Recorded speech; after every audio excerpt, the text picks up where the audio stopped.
Thank you, Madam Chair, and thank you, the presenters. Mine is not a question, actually, it's a general comment to see how Africa is indeed in a trouble. And I'm looking at the adaptation as one of the key which can help us to adapt to climate change. As you correctly pointed out, you see, when you are poor, things doesn't move in a way you'd like to move. And this is the key, because most of our countries are rain-fed agriculture. Whether we like it, whether we put in education, when drought strikes, you see, the catastrophe is so huge. You have crops at a flowering stage and everything droughts. What do? The next is to see a forest. You have to go and cut trees, you have to go and do hunting, then it is a question of survival. We went into policies where we are saying we create a conducive environment for investment. We have this multilateral, to come and invest so that we can improve our livelihood. But what I'm saying, yes, they are coming, but most of them are for huge profits. And what does that mean? You create an environment where resources are flowing, net resources are flowing out of the country instead of what I would see, helping the people to survive. So as we are discussing in the event of climate change, and we are most affected because not by our own mistakes. Things are changing very fast, and there is no way you can stop tornadoes. They will come to Africa. There is no way you can stop drought. It will affect Africa. So we need to see this in the reality, in the real conditions where the global community, as we are discussing, to find a way, as you correctly mentioned, a Marshall Plan, which would help everybody, including ourselves, to be able, let's say, we can make rain harvesting.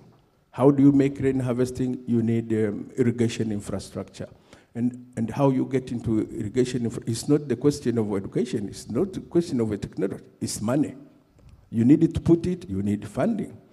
And this cannot be done within a single country unless the global, we see it in a way, the World Bank, the multilateral monetary fund, everybody, then at the end of the day, we can adopt.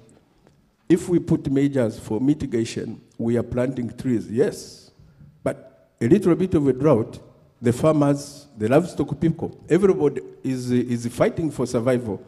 The trees are being eaten by livestock. What do?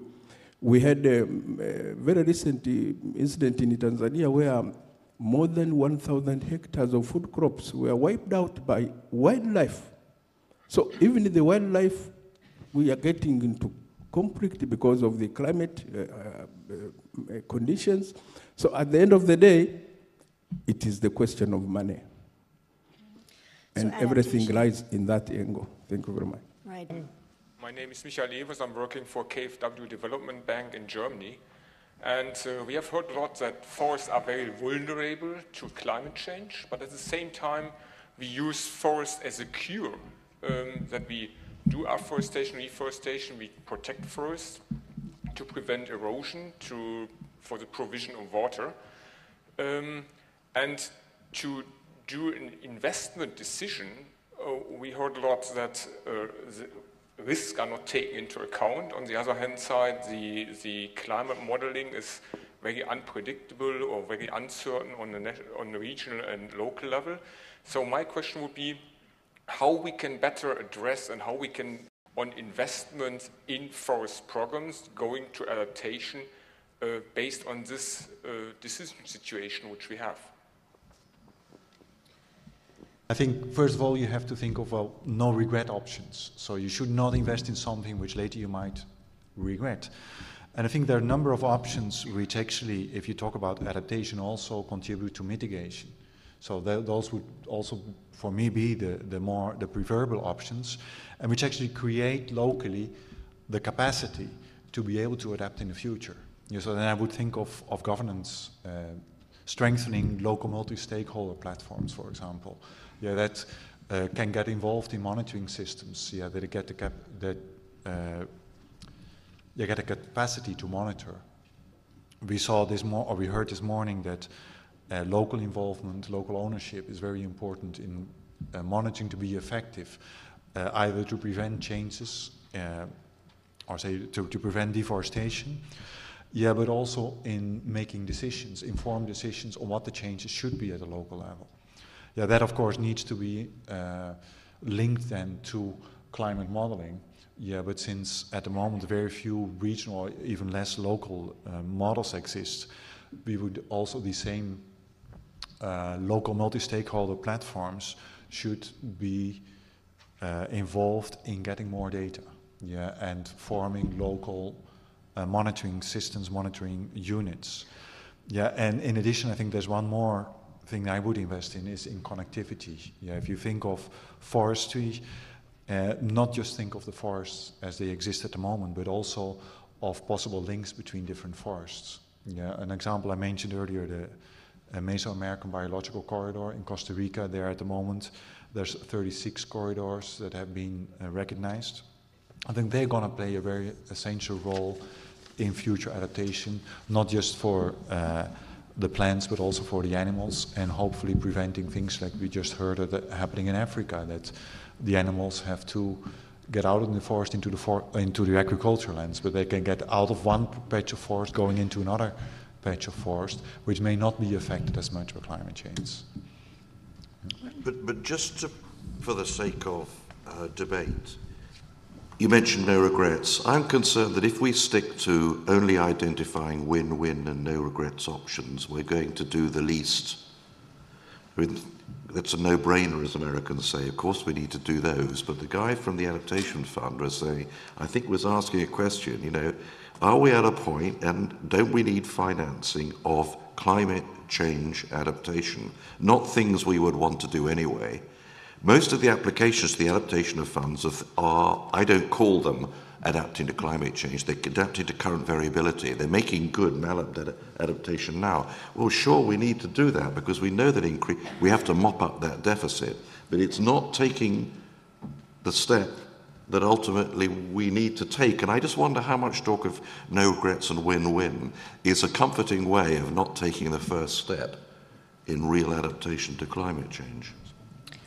I'm talking about no regrets because, if I look at the example of Central America, there are so many things actually happening at the moment which are not due to climate change, but due to climate variability, yeah, where the society is not well prepared to actually face the differences in climate. So I would invest in things which actually can help them adapt to what is happening at the moment. Yeah, I also think in no regrets if not putting all my eggs in one basket. Yeah, but creating investing in projects which create diversity. Yeah, so different options at the same time rather than putting everything in forest or putting everything in agriculture. Yeah, looking at the diversity, preferably at the landscape level. And Catherine? And just one additional thought. One of the concepts that we have in the World Development Report is that we need to sort of change our unit of analysis as we're thinking about development projects from sort of the economic least cost analysis to something that's actually got a much broader risk-based approach. So building redundancies into systems, thinking about those extra costs and building them up front, even if you're not sure that they're going to have immediate economic benefits. That's a difficult concept for us. We're actually starting to now have internal debates about how we're going to do that, how we're going to actually change our methodologies so that we direct our investment towards things that maybe on the surface seem to be, you know, overly costly, over-designed, whether it's on ecosystem services or hard infrastructure, but may need to be put into place now.